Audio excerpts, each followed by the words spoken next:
Okay, so I am going to go ahead and share the warm-up. And that's not on this one, it's on the geometry one.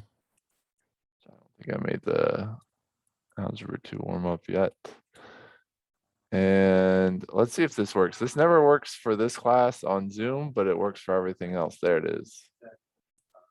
And I know that I had put in grades, and somebody already emailed me and said, hey, Mr. Brooks, what about this? And if you have anything else you want to say about grades, please send me an email.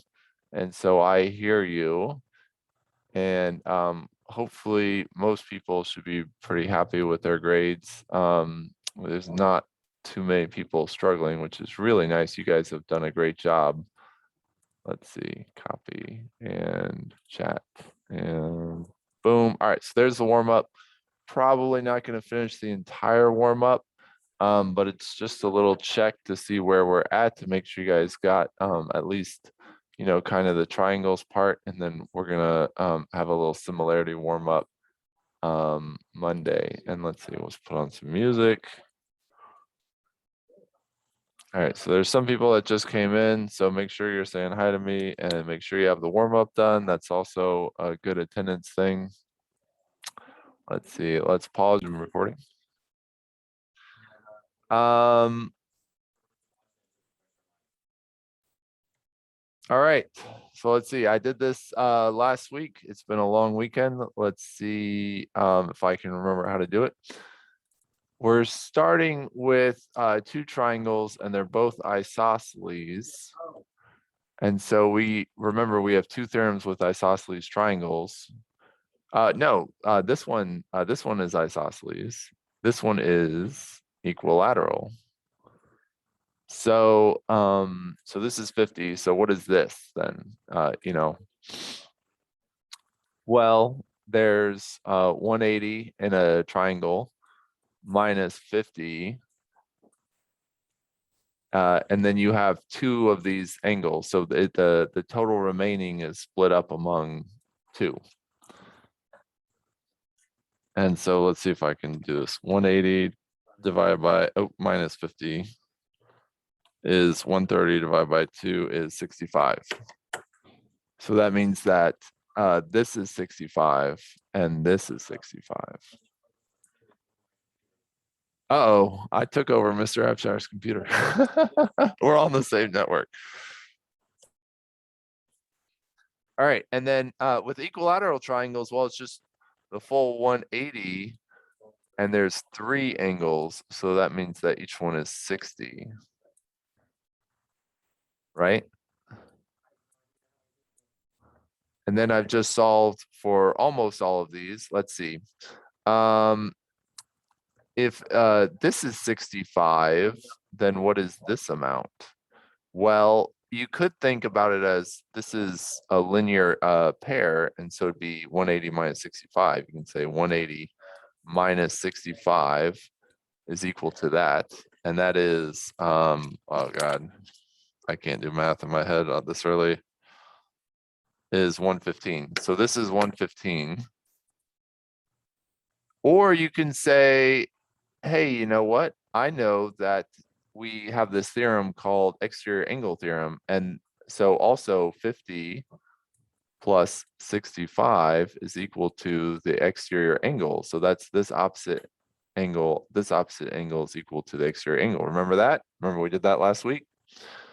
So you have multiple ways of doing this. And then this is 3 in a linear set. And so it's 180 in a line minus 60, which would be 120 minus 65. And 120 minus 65 is 55. I'm going to say it's 55. Someone can tell me I'm wrong. And then this is a vertical angle right here. So that's also 60. So that's kind of the logic that I like about this unit. Well, about geometry in general. Like I like having kids train their brains to think about and problem solve. I'll use the word problem solve. To try to problem solve out of um, to fill in information given a set amount of information. And I think this is really important for your brain to learn to do. And I think that geometry, this is a great place to do it because you don't get it in algebra. In algebra, you're thinking about these abstract equations and you're thinking about, graphing these, but you're not thinking about like, hey, can I problem solve out of this in such like, this way. What's my favorite math to teach? I like financial math. I realized this year how much I preach. I just get up there and preach. And that's because it's not really, I preach about the math side, but it's not equations and lines. Also love algebra. I've determined that I'm truly deeply at heart an algebra teacher, and like algebra is my thing.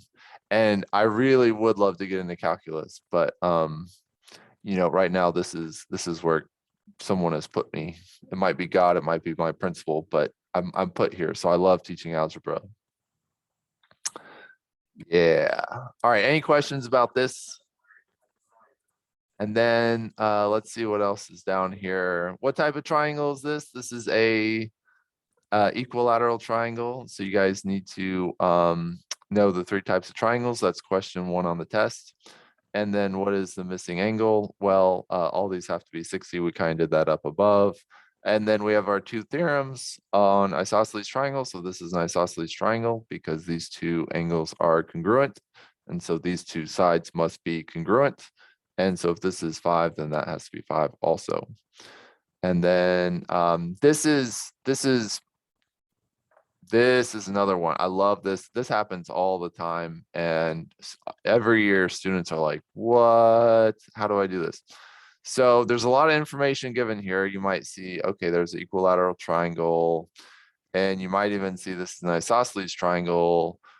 So, okay, well, how do I do this? Well, we can go all the way back to that good old friend angle addition postulate. And it says like, if you have an angle and you split it into 2 sides, then A plus B equals the total, right? And that's what's happening here. We know the total is 90, the total is 90.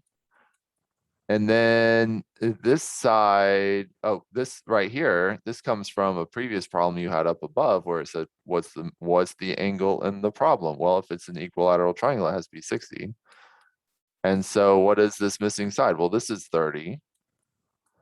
And then, so that means since this is an isosceles triangle, we have the isosceles triangle theorem, whereas x has to be 30. So x is equal to 30. And then what is y? Well, it's 180 in a triangle minus 30 minus 30. And that gives us 120 for y, okay? And I want to point out one more time, there's a reason why it is. It's not because it looks like it. It's not because it feels like it. But you can go back to the mathematical theorem and you can state exactly why it is. And we're not getting deep into that in this class simply because Mr. Brooks is not prepared for that. But I want to take time to point out how important that is. And that goes for not only geometry, but that goes for everything when people tell you something in life, okay? Like there is a reason why it is. Find the experts and trust them, okay? All right, that's the warm up. Let's look at the week. So we are getting to the end. I think that there are like 2 or 3 weeks in October left. God, let's go versus golly. Is it? And then we have these 3 weeks in November before Thanksgiving break. Hallelujah. And then we've got 3 weeks in December, and then we're done. Oh my God, it's crazy. Oh, Mr. Abshire is gonna yell at me. I'm being so loud. It's just going along. So, if you think, oh, okay, I'm done with quarter 1 of geometry. The way the grade works, if you guys read the grade, if you guys read the syllabus, you guys remember reading the syllabus? It's 50% quarter 1 and 50% quarter 2. average together. Okay, so if your grade in quarter one was at 85, you have to get a 95 in quarter two to get an A. Okay, take the two numbers and average them together. All right. Okay, if you have any questions about that, please. How many more units do we have left? That's a great question, Kenzie. I am working my tail off. Triangles is a lot. We're already going to take the test on Friday for part one. Part two is congruent triangles. That'll take a week. And then we'll get into trig, and trig is my favorite. And trig might take 2 weeks. And then I think after that, we're going to try to like cram in circles, and I want to do a little bit of probability. The curriculum is set up for a 9-month class, and we aren't taking math for 9 months. So, I think it's worth seeing circles. I read what I was reading today about the standards. I'm supposed to talk about volume. Oh God, volume. So, I'll have to split that in there. This assignment's not posted yet, and it'll be posted today. And then the review for the test will be posted, and then you take the test Friday. That last day to take the test is Monday, and you have an assignment on Monday as well. It's really easy. All you do is just look up a few definitions. It's and then this test is 18 multiple choice questions and a few open choice, but it is like a test taker's test. Like, it's so simple. It's like easy vocab, easy. I mean, come on, isosceles triangles. Either take the time to learn it or you don't.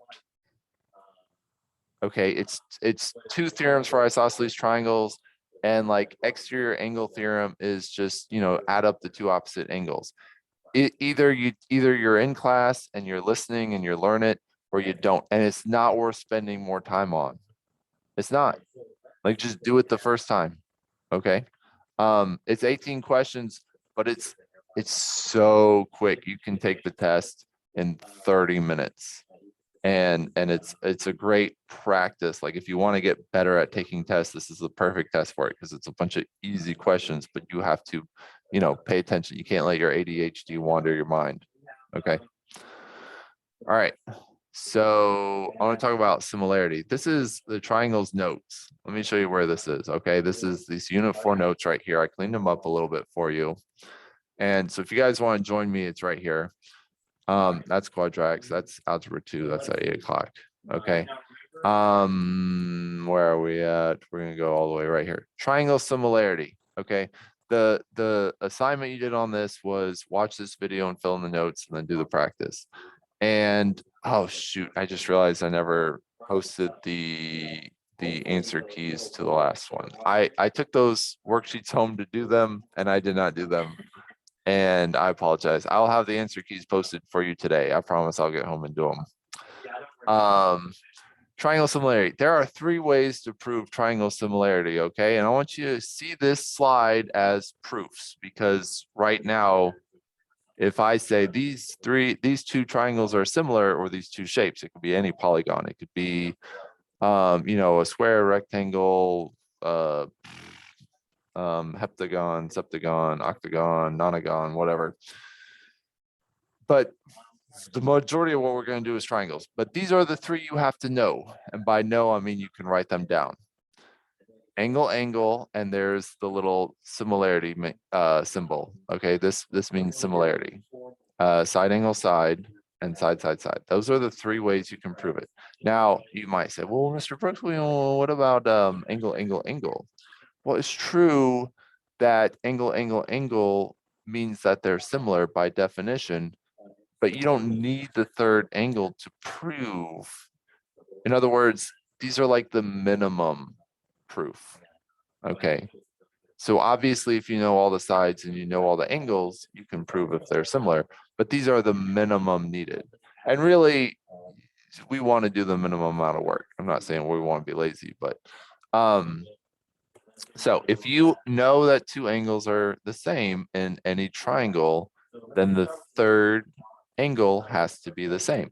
And if all the angles are the same, then they are similar. And a similar just means they are the same shape, not the same size. Okay, I'm not talking about these triangles are the same size. That would be congruent. Congruent means equal. Similar means if I were to take a triangle and I were to shrink it or rotate it or flip it, reflect it. Okay, there's a whole bunch of things I can do to a shape, and it would be it would still be similar. Okay. Side angle side and side side, you're gonna have to use a proportion. This is where the proportions come in. We did proportions in the foundations unit to make sure we knew how to do it. Okay. Well, oh, looking at this right here, are these two similar? 60, 79, 60, 42. Well, you know, only 60, 60, so maybe they're not. But you would have to figure out that last side, right? So, you know, take 180 minus 79 minus 60. And if it turns out that those two angles are the same, then those two triangles are similar. Now, if all the angles are the same, does that mean that all the sides are similar? I'm sorry, all the sides are congruent? Like, if you think about it, if you have a triangle and you shrink it down, it has the same angles, but the sides are different lengths than the original triangle. But they're proportional to each other because they all shrink at the same exact rate. Okay, and that's what similarity means. Similarity is not congruence. And there are 3 proofs for similarity, and that's what you have to know. Okay. Are these two triangles similar? Well, how do we do this? So we have like this angle, right? That's gotta be congruent because it's vertical angles. Like I have a reason why those are congruent. Okay, so let's test it. Okay, let's test it. It's not gonna be angle. We can't use angle because I don't know the rest of the angles, but maybe we can use side, or maybe we can use side angle side. Okay. So what's the longest? Well, okay, let's see.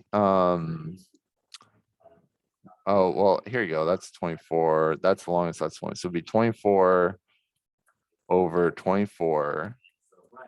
That's the long side and the long side.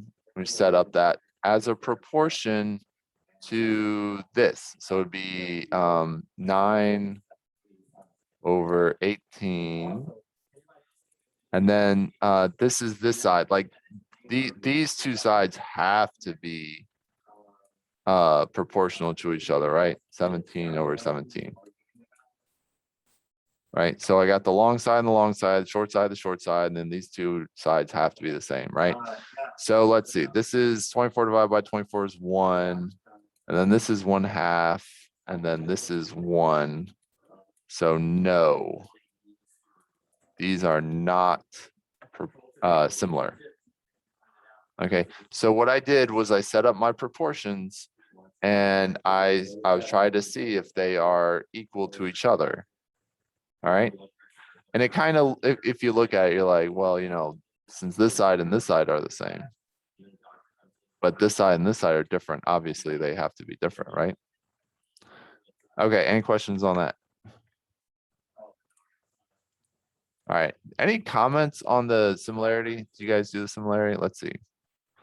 I'm gonna read these, but a key thing to know is you're gonna have to get good at labeling similar and congruent triangles.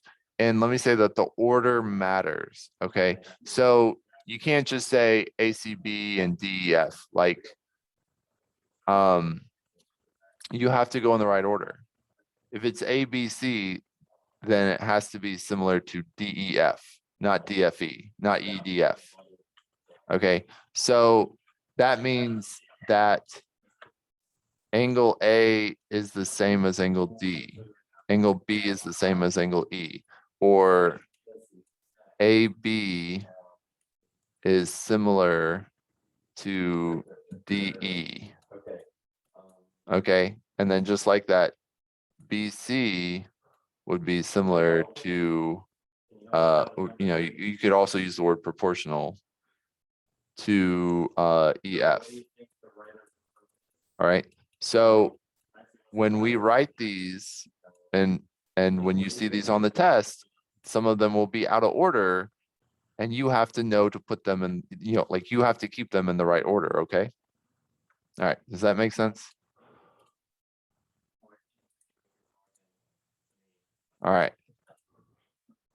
Similarity, proof. Yeah, we got that. Yeah, we got that. Okay, here's a good one right here. All right.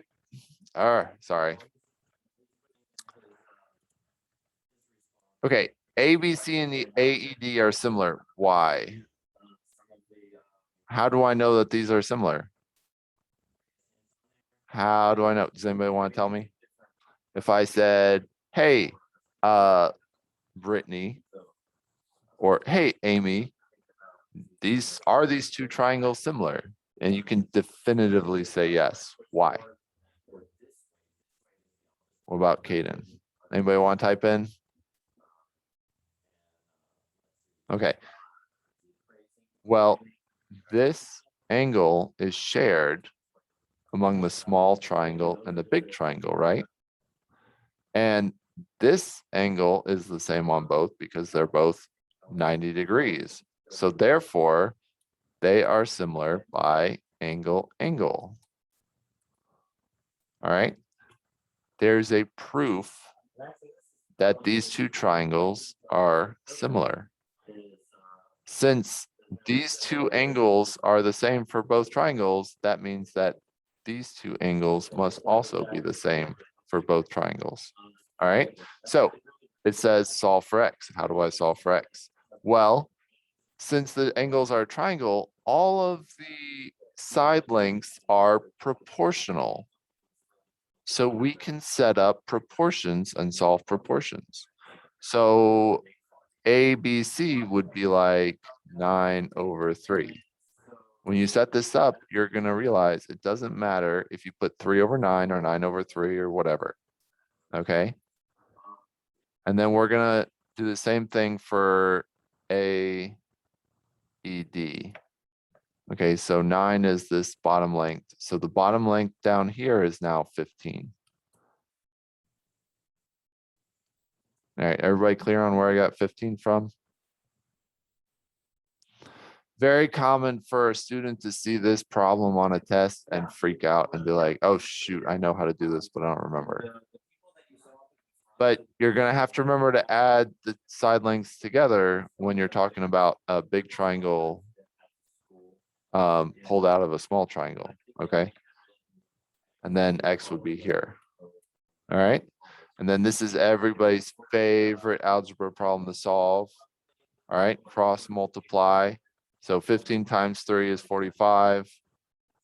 And 9 times x is 9x. So that's cross multiply and divide. And x is equal to 5.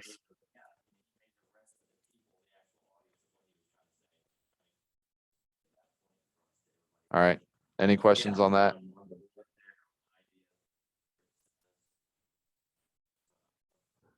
Okay. Anybody gonna give me an amen? I'm really preaching on this. This is really good. You guys will never see me this enthusiastic about anything else at 8 a.m. I swear to God. All right, so here it is again. Solve for x. All right. So we've got small triangles 4 to x. And then the big triangle is 8 plus 4.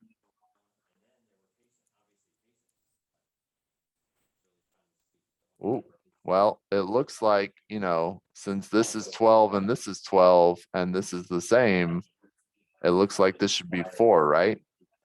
So when you do 12 times 4 is equal to 12x, then obviously x has to be 4, right? And that means that this and this are equal, which means that these are isosceles triangles. Ooh, which means that when we get to it, special right triangles, this is 4√2 from Pythagorean theorem. Ha ha ha. That's not on the test. Thank you, Landon. All right. All right. Any questions on that similar triangle? All right. It's 8:35. Triangle understanding check. You have to know what similarity means. You have to know the 3 ways to prove similarity. You have to know what all triangles have in common. And then congruence is part 2. Okay. All right. So we're gonna start Desmos, and I want to start Desmos because I know that some of this Desmos thing is going to screw up. Okay, so the next thing we're going to cover is transformations. So I'm going to close this out. I want you to go to classroom. All right, and I'm going to say one quick announcement real quick before anybody else leaves. If anybody else gets kicked off, I want you guys to know this. Sophomores, second block tomorrow at 9 a.m. 9 a.m. tomorrow, you have to be there for the KIP survey. Very important. Okay. This is not my Zoom. You're showing up, I think, Miss Hart, right? So 9 a.m. tomorrow, you need to be on your Zoom for the KIP survey. Tomorrow, we will have class at 8 a.m. and we will not do geometry. We are going to log in and make sure everybody has Naviance this task done. So it might take 5 minutes, it might take 30 minutes, but tomorrow 8 a.m. I want you to come here to my Zoom. Okay, that's my quick announcement. All right, so classroom, geometry, and classwork, and go to transformations assignment. And I want you to click on however it works. I mean, it should be this. But I need you guys to get to this assignment of transformations.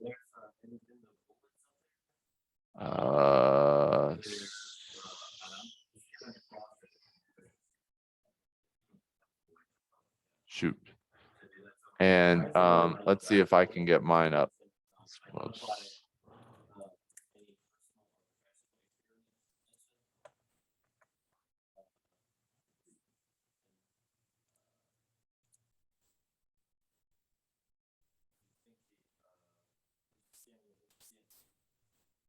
Here's the code right here. I'm actually gonna put this right here. You can have this in the chat.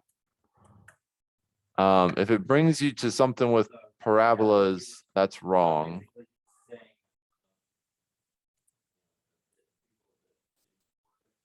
It should be transformations. It should be this. All right. Is this working? I hope this is working, guys. That's why I wanted to do this in class.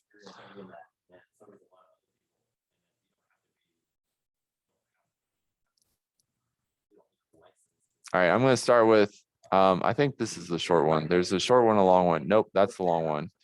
All right, I want to start with this transformers. This one right here. Okay.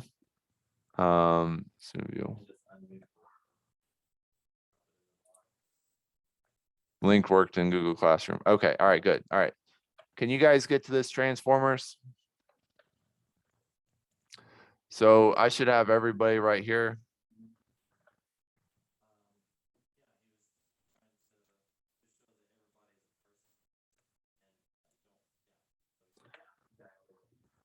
All right, so again, transformations, there's a list of them, okay? And this is gonna hopefully help you understand that list, all right? But it has you create a shape. So you can create a shape. Is anybody else having trouble getting here? There's other people, okay.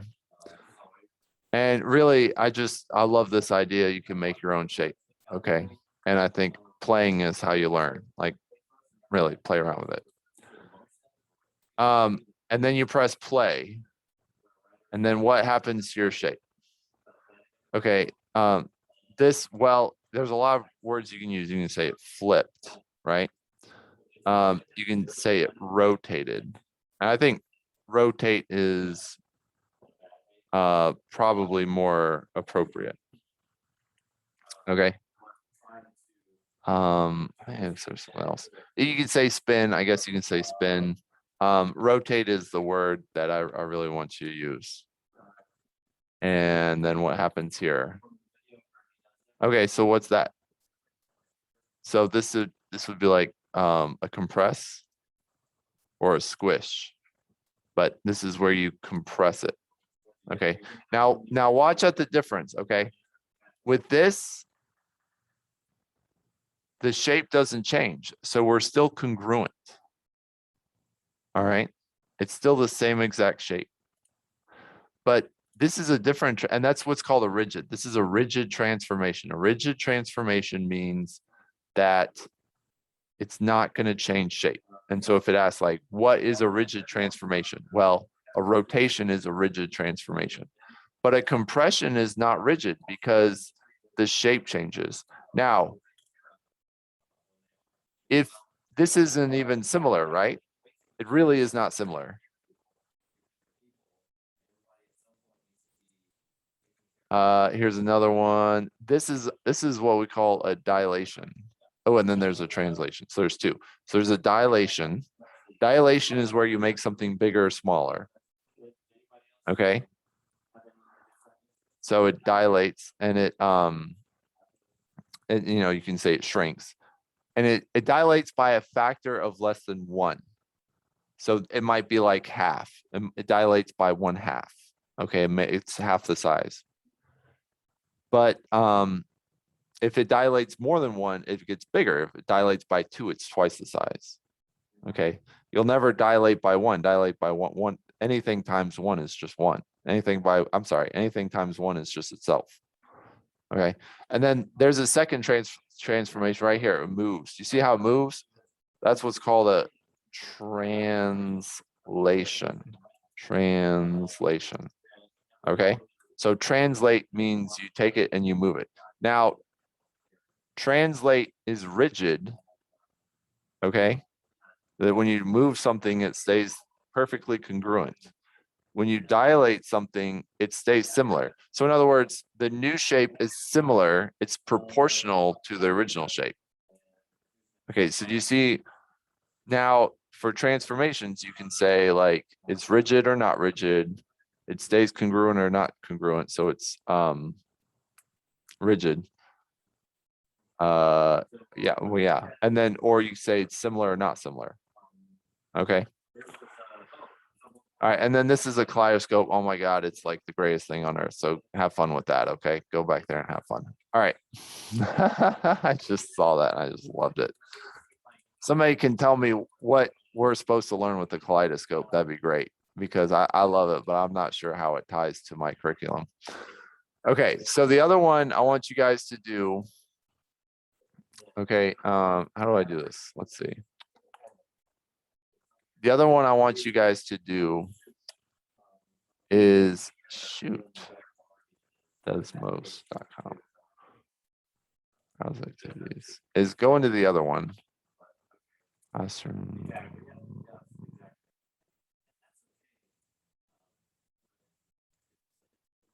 Transformations, non-rigid motion. All right, so do I have to approve you guys? All right, see, this is what I'm saying. I might have to approve you guys. I don't know. All right. So in this one,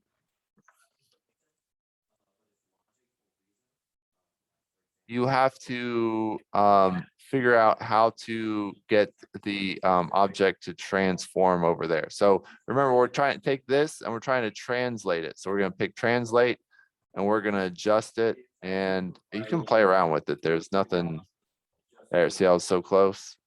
And then there's one more. Translate it, one more.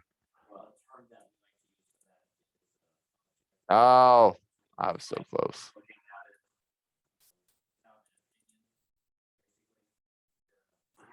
And I want you guys to play around with that, okay? All right, let's see. Is there anybody else that needs approval or needs help?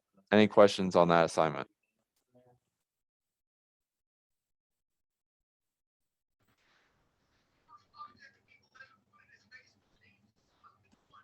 Okay. All right, where is my chat box?